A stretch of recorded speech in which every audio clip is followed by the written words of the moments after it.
It has been described as a house of horrors as well as a godsend for brain injury patients. The Florida Institute for Neurological Rehabilitation, called FINR for short, is located about 50 miles south of Tampa in Wakulla. As 10 News investigator Mike Deason shows you, while some families say they don't know where they would put their loved ones if FINR closed down, the organization, which houses up to 150 patients, has been under fire for years. Answer the question, please. Do you want some lemon swabs? Yes or no? Yes. You do? Yes. You want some lemon swabs? You're hoping for everything.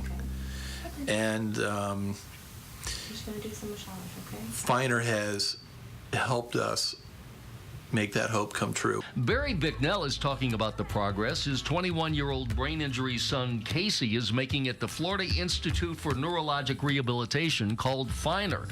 But some say there's an ugly side to the organization. I want you to see what's coming. These caretakers at FINR are facing criminal charges for repeatedly abusing this brain-injured patient they were supposed to be watching. And it's far from the only controversial incident at FINR. I'm furious. I don't know how this amount of abuse could go overlooked. Everything they told me had been a lie. All of those people deserve better, and it needs to close. Heather Hicks' father Reginald came to FINR after suffering a brain injury in a car accident. He was on a feeding tube and was restricted to a liquid diet, but a FINR employee took him to the cafeteria where he was given solid food that he aspirated into his lung and died. So I drove there, and when I got there, he was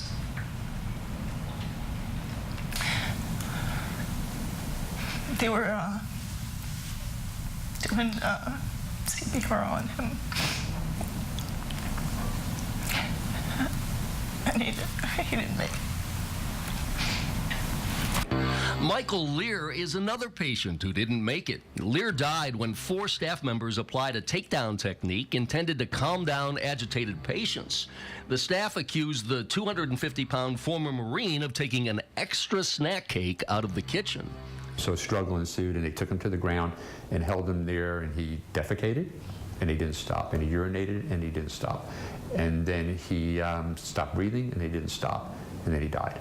Attorney Howard Kay won a $5 million judgment against FINR. The institution initially told Lear's mother, Una Marshall, her son died from epilepsy.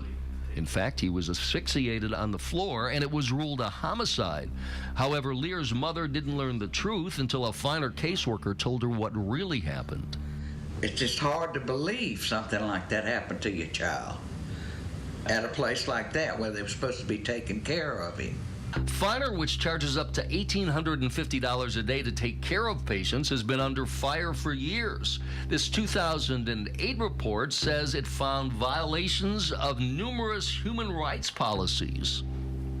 Every one of us was in terror 24/7. Janet Clark, who spent more than a year in FINR, says the takedowns often injured people, including her, and violence like the caretakers exhibited was commonplace. They were vicious attacks, and it was terrifying because you never knew when it was going to occur. Since we began working on this story, Allstate Insurance has filed this lawsuit saying FINR patients have been beaten, bruised, and abused. The Department of Children and Families has received more than 500 complaints about FINR. I believe it's a land grab, and eventually they want to put me out of business and simply, buy the land out of the bankruptcy.